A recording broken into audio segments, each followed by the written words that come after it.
Hello friends, good morning, नमस्कार, जय हिंद। कैसे हैं आप सभी? मुझे उम्मीद है कि आप लोग बहुत ही खुश होंगे, स्वस्थ होंगे, मस्त होंगे और अपनी पढ़ाई जो है वो कंटिन्यू जारी रख रहे होंगे। तो so be positive and continue your study.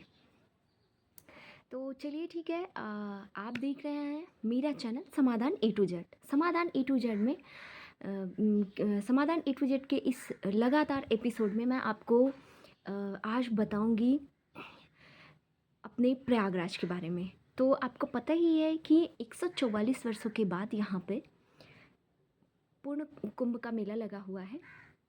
उसके बारे में मैं आपको कुछ डिटेल से बताऊंगी और बहुत ही रोचक जानकारी होगी। मन लगा के सुनिएगा, आपको एक से एक जानकारी मैं उपलब्ध कराऊंगी। बस आप जो है धैर्य बना के मेरी पूरी वीडियो सुन लीजिएगा और अच्छी लगेगी तो लाइक भी करिएगा और सब्सक्राइब भी करिएगा और शेयर भी ज़रूर करिएगा, ताकि और लोगों को भी हमारे संस्कृति के बारे में जो है वो जानकारी उपलब्ध हो सके। तो चलिए ठीक है, हम शुरू करते हैं कि संगम में डुबकी मोक्ष की झलक, जय हो महाकुंभ की। संगम में डुबकी मोक्ष की झलक, जय हो महाकुंभ की। जय जय भोले भोले। आस्था का पर्व, आत्मा का गर्व, हर डुबकी में छुपा है मोक्ष का रहस्य। हर डुबकी में छुपा है मोक्ष का रहस्य। महाकुंभ का संदेश क्या है? तो आस्था, भक्ति और शांति। आस्था, भक्ति और शांति। तो आपको हम बता दें कि प्रयागराज जो है वो उत्तर प्रदेश में स्थित है।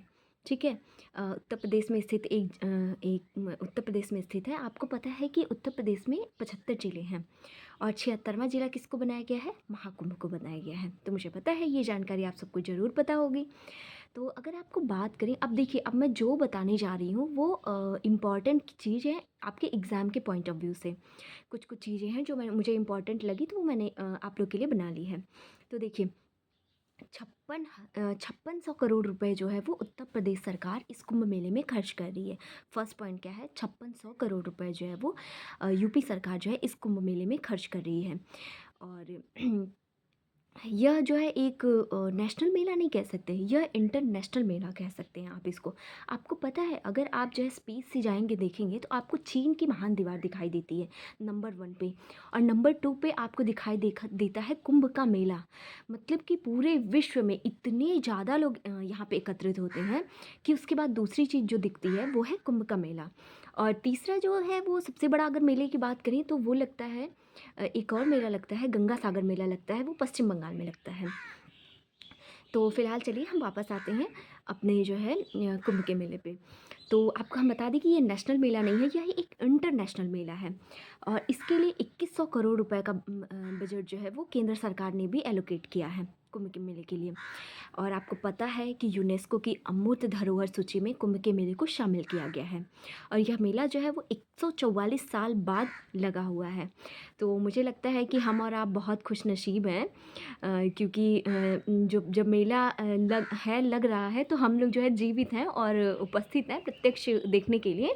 तो मैं आप सब लोगों से आग्रह करूँगी कि आप लोग अपने इस धार्मिक पर्व पे ज़रूर आएँ और गंगा यमुना सरस्वती का जो संगम है उसका दर्शन करें और जो है आप इस अपने प्राकृतिक धरोहर ही कह सकते हैं उसको, उसका अवलोकन करें और महसूस करें कि प्राकृतिक चीज़ें जो है वो कितनी शांति प्रिय होती हैं और सुखदायी होती हैं। तो चलिए ठीक है, आगे हम चलते हैं। आपको हम बता दें कि ये जो मेला चलने वाला है, जो कि 13 जनवरी से शुरू हुआ था, ये 45 दिन तक चलेगा ये मेला।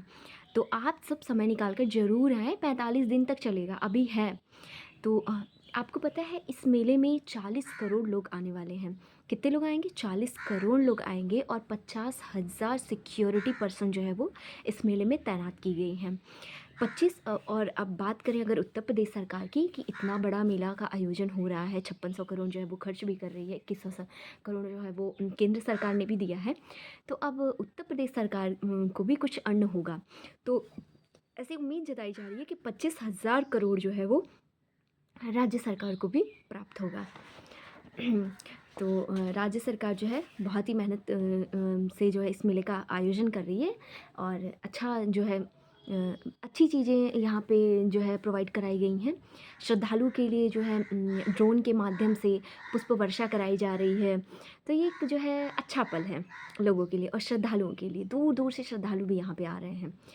तो इससे होगा क्या, अगर हम अर्थव्यवस्था के लिहाज से देखें, तो देखिए, क्योंकि हम एक छात्र हैं, तो अर्थव्यवस्था को क्या फ़ायदा होगा, तो इसको भी तो देखना ही चाहिए ना, हमें जो है सारे डायमेंशन कवर करने हैं इसमें। तो उसी का एक डायमेंशन है हमारा इकोनॉमी। तो यूपी की अर्थव्यवस्था इससे जो है वो बूम होगी। जिस जीएसटी बढ़ेगा, होटल बने हैं, पंडाल बने हैं, ऑनलाइन रजिस्ट्रेशन चल रहे हैं पंडाल बनाने के, तो इन सब से जो है गवर्नमेंट को जो है वो जीएसटी कलेक्शन होगा। मेले में देश के साथ इंटरनेशनल विजिटर भी आ रहे हैं। जी हाँ, आपने सही सुना। नेशनल को छोड़िए, इंटरनेशनल विजिटर भी आ रहे हैं। जापान, स्पेन, कई सारे पिलग्रिमेज जो है वो, और कई सारे यूट्यूबर भी आ रहे हैं। जी हाँ, आपको बताया, बड़े बड़े यूट्यूबर आ रहे हैं इस मेले में, इस मेले को कवर करने के लिए कि इतनी भीड़ किसी मेले में कैसे लग सकती है। साउथ कोरिया और जापान के बड़े बड़े यूट्यूबर यहाँ पे आ चुके हैं। जैसा कि अगर आप लोग गए होंगे तो आप लोगों ने देखा भी है, क्योंकि उन्हें भी पता है कि once in a lifetime experience इनको देखने को मिलेगा। यानी लाइफ का एक ऐसा एक्सपीरियंस जो ज़िंदगी में रिपीट नहीं होगा। सही बात है भाई, ज़िंदगी में तो फिर रिपीट तो नहीं ही होने वाला है। चलिए, अब आप लोगों को कुछ टेक्निकल चीज़ें मैं बताती हूँ, जो एग्ज़ाम के दृष्टिकोण से इम्पॉर्टेंट। अब यहाँ से एकदम कॉन्सेंट्रेट होके सुनिएगा। देखिए, सबसे पहली चीज़ क्या है, कुंभवाणी। कुंभवाणी क्या है? एक ओटीटी बेस्ड रेडियो चैनल है कुंभवाणी। एग्ज़ाम में पूछने की बहुत चांसेस हैं। कुंभवाणी क्या है? तो ये एक ओटीटी बेस्ड रेडियो चैनल है जो उत्तर प्रदेश के सीएम योगी जी द्वारा बनाया गया है। ये 10 जनवरी से कंटिन्यू चल रहा है और 26 फरवरी तक ये चलेगा। सुबह 5:30 बजे ये शुरू हो जाता है और रात के 10 बजे तक ये चलता है। अब आप सोच रहे होंगे कि ये कुंभवाणी को बनाने की ज़रूरत क्यों पड़ी, इसको क्यों स्टार्ट किया गया है? तो हम आपको बता दें कि इससे क्या होगा कि लाइव कवरेज होगा कि कैसे कुंभ मेला चल रहा है, गंगा, यमुना, सरस्वती के संगम पर कैसे गंगा आरती चल रही है, कैसे श्रद्धालु इसमें भाग ले रहे हैं, और भक्ति गाने, कुंभ का महत्व बताया जाएगा। और आपको बता दें कि रेलवे भी बहुत काम की है। 14 से 15 हज़ार जो है ट्रेनें यहाँ पे चलाई गई हैं, ताकि श्रद्धालुओं को आने जाने में असुविधा ना हो, उनको सुविधा मिले। देखिए, तो पहला चीज़ हमने आपको बताया क्या है, कुंभवाणी बताया है। कुंभवाणी में क्या है कि 5:30 बजे से ये सुबह स्टार्ट होगा और रात के 10 बजे तक चलेगा। इसमें क्या क्या चीज़ें होंगी, इसमें ये होगा कि कुंभ मेले का अवलोकन पूरा किया जाएगा कि कुंभ मेला मेला कैसे संचालित हो रहा है, श्रद्धालु कैसे आ रहे हैं, पूजा आरती अर्पण कैसे हो रही है, गंगा, यमुना, सरस्वती के संगम पर कैसे लोग आरती ले रहे हैं, उनकी गतिविधियाँ कैसी हैं, तो इसका प्रसार होगा और लोगों को ये दिखाया जाएगा। अब हम आते हैं, दूसरी चीज़ क्या है, कालाग्राम, या कालाग्राम की बात की जा रही है। इसमें special culture zone, music, craft और डांस दिखाया जाएगा, ठीक है, जो कालाग्राम है। दुनिया का सबसे बड़ा अस्थाई हॉस्पिटल भी यहाँ पे बनाया जा रहा है। जी हाँ, आपको बता दें कि कुंभ मेले में दुनिया का सबसे बड़ा हॉस्पिटल भी बनाया जा रहा है। आईपीएल के बाद अगर जो है सबसे बड़ा मेगा इवेंट की अगर बात की जाए, तो ये है कुंभ का मेला है। आप सबको पता है, महाकुंभ को एक ज़िला घोषित किया गया, जैसा कि मैंने शुरू में ही बताया था। ज़िले में सारे ऑफिस जो है ऑफिसर पोस्टेड हैं, एवं यहाँ पे भी डीएम है, एसपी हैं, पूरे पुलिस स्टेशन हैं, और जो है 76वां ज़िला बना है महाकुंभ। ये दो चीज़ें रहीं महत्वपूर्ण। अब हम आते हैं कि आखिर कुंभ है क्या? कुंभ शब्द आप लोगों ने बहुत सुना है। अगर मान लीजिए मेंस में कोई प्रश्न आ गया कि कुंभ क्या है, तो आप उसको कैसे डिस्क्राइब करेंगे, कैसे उसको लिखेंगे? तो कुंभ जो है एक शब्द है हिंदी का, कुंभक। कुंभक यह है पवित्र घड़ा को कुंभक कहते हैं। तो कुंभ जो है वो कुंभक शब्द से आया हुआ है। आपको पता है, ये समुद्र मंथन की बात हुई है, आप सबको ये कहानियाँ पता है। तो जब क्या बोलते हैं, जब घड़े में वो अमृत को ले जाया जा रहा था, तो जब राक्षसों और देवताओं के मध्य जो है वो खींचातानी शुरू हो गई, तो राक्षस भी अमृत को लेना चाहते थे। तो उसी बचाने के चक्कर में क्या हुआ कि कुछ बूंद जो है वो छलक कर गिर गई, जिसमें कुछ मुख्य स्थान है, जैसे हरिद्वार हो गया, प्रयागराज हो गया, उज्जैन हो गया और नासिक हो गया। तो यहाँ पे ये बूंदें जो है वो गिरी हुई हैं। इन एरिया में कुंभ का मेला देखने को मिलेगा। आपको बता दें कि 2017 में यूनेस्को की साइट में कुंभ मेला को शामिल किया गया है। पॉइंट टू बी नोटेड, इस पॉइंट को आप नोट कर लीजिएगा कि 2017 में यूनेस्को ने कुंभ मेला को जो है वो धरोहर शामिल किया है। ठीक है, कब? 2017 में। ये क्वेश्चन आ सकता है, पीटी में आ सकता है। क्योंकि धरती पर इतने, अब आप सोच रहे होंगे कि आखिर इसको क्यों जो है यूनेस्को की धरोहर में शामिल किया गया है, क्योंकि इतना बड़ा मेला और इतनी अधिक संख्या में लोग, जैसा कि आपने देखा कि 40 करोड़ लोग आने वाले हैं यहाँ पे प्रयागराज में। इतनी संख्या में लोग किसी भी मेले में एकत्रित नहीं होते हैं, तो इसलिए यूनेस्को ने इसको जो है अपनी धरोहर में शामिल किया है। आपको बता दें कि जो ये महाकुंभ जिला घोषित किया गया है उसमें 67 गांव हैं। कितने? 67 गांव शामिल हैं, और भी कई सारी तहसीलें हैं, और मतलब कि जैसे एक डिस्ट्रिक्ट घोषित होता है उसी तरह की व्यवस्था यहाँ पे भी की गई है।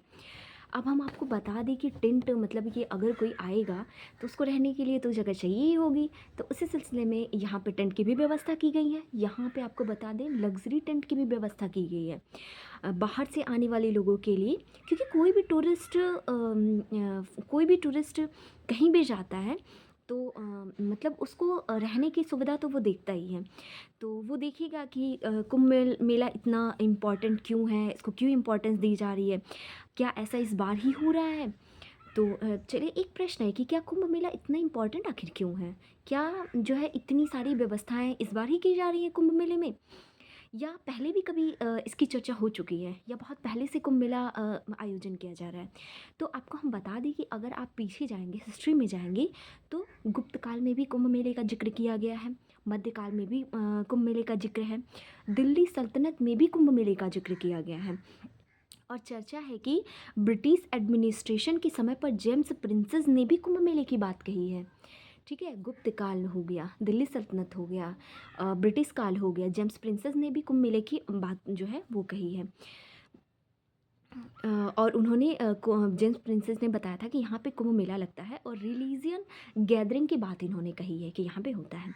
इसीलिए 2017 में कुंभ के मेले को यूनेस्को द्वारा हेरिटेज ऑफ ह्यूमैनिटी में शामिल कर लिया गया है।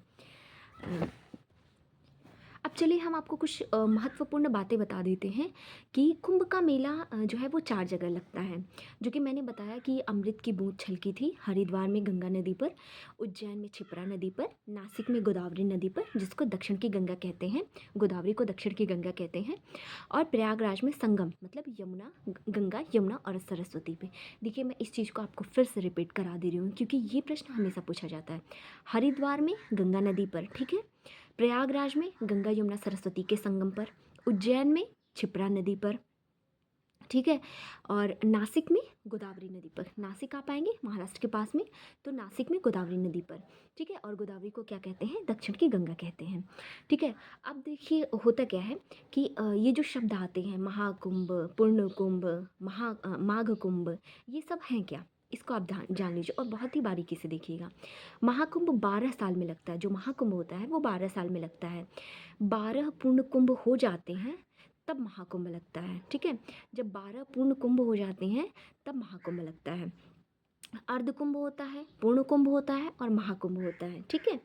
तो जैसे देखिए, अर्ध कुंभ जो होता है वो 6 साल पे लगता है, पूर्ण कुंभ जो होता है वो 12 साल पे लगता है। जब 12 साल पे 12 साल पे जब क्या बोलते हैं, जब महाकुंभ हो जाता है तब जो है पूर्ण कुंभ हो जाता है, तब 144 साल के बाद जो है महाकुंभ लगा हुआ है। तो मुझे उम्मीद है कि आपको ये चीज़ें समझ में आ रही होंगी। माघ कुंभ भी होता है जो हर साल प्रयागराज में जनवरी फरवरी में देखने को मिलता है। आप लोग सोच रहे होंगे कि प्रयागराज में तो हर साल जो है माघ मेला लगता है, तो जो माघ मेला होता है ना वो हर साल लगता है प्रयागराज में, जनवरी फरवरी में होता है। और जो ठीक है, ये हो गया। अब हम आपको यूनेस्को की कुछ धरोहर, यूनेस्को जो है कुछ अपनी लिस्ट में शामिल किया है कुछ जगहों को, जिसे हम बताते हैं। जैसे योगा हो गया, तो योगा को 2016 में शामिल किया गया है। कब? योगा 2016 में शामिल किया गया है, और याद रखिएगा कि कुंभ मेला जो है वो 2017 में शामिल किया गया है। पहले योगा शामिल किया गया है, उसके 1 साल बाद कुंभ मेला शामिल किया गया है। और आपको बता दें कि जो कलकत्ता में दुर्गा पूजा लगता है उसको 2021 में शामिल किया गया है, और गरबा जो है वो गुजरात का 2023 में शामिल किया गया है। यूनेस्को में ये शामिल किया गया। आपको पता है कि अभी हाल ही में किसी एग्ज़ाम में जो है पूछा गया था कि गरबा को जो है किस वर्ष शामिल किया गया था। तो देखिए, हमने 4 चीज़ों की बात की। योग को कब शामिल किया गया है? 2017 में। और क्या बोलते हैं, कुंभ मेला को योग को 2016 में, कुंभ मेला को 2017 में, और उसके बाद दुर्गा पूजा जो कि कलकत्ता में है 2021 में, गरबा जो कि गुजरात में है 2023 में शामिल किया गया है। ठीक है, तो तो अब चलिए बताइए कि कौन-कौन जा रहा है? बताइए ज़रूर। 13 को शाही स्नान था, जहाँ पे ऐसा डेटा निकल के आया है कि 1.5 करोड़ लोग स्नान करने आए थे। 14 फरवरी को, जो कि बहुत मेला तो लगा हुआ था, वहाँ पे लोग स्नान करने आए थे। उसके 1 दिन पहले 13 जनवरी को 1.5 करोड़ की संख्या में शाही स्नान जो है लोगों ने किया। अब जो है कुंभवाणी, महाकुंभ जिला, ठीक है, कुंभवाणी की बात हमने कर दी और महाकुंभ जिला की हमने बात की है।